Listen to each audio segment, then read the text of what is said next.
There's no reason why we shouldn't be one of the most successful states in the union with the bounty of natural resources, how Amen. incredibly beautiful the state is, how temperate the climate is. From oceans to valleys to the mountains, the plain. I mean, we have it all. Rich agricultural lands, and we have it all. Right. And so, we didn't get here overnight, but it does start one precinct at a time, where you get into your neighborhood and you start to flip that precinct purple because you engage with your community in a credible way and you do the hard work that's not glamorous, that's not in the media.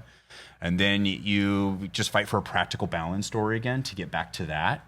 And then you go to the next precinct and the next, and then you flip the House seat that wasn't supposed to be flipped. And there's an R in that seat that had perpetually always been a blue seat. And then they don't have a supermajority, but they can't increase your taxes exorbitantly. So you kind of have brought a little bit more balance. And then before you know it, you're only a couple seats away from taking the majority in that. And then we do maybe take one of the branches back, right? Or maybe we start to get strategic about the judges and run credible judges because nobody ever cares. But that's one branch of the government, equal co-branch in the state government. But we almost ignore that, right?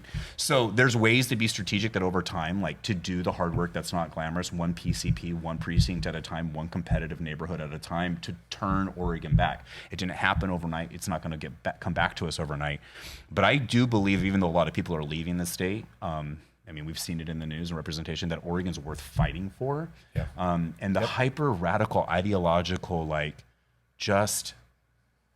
Oregon is doubling down on 20% issues that 80% of people don't like, right? And that can only be sustainable for so long. And the state's going to hurt until it pivots away. But that's worth fighting against, right? There's a lot of things worth fighting against. And you guys have been in the trenches for a long time. So I'll say that's the thing that I find most disgusting.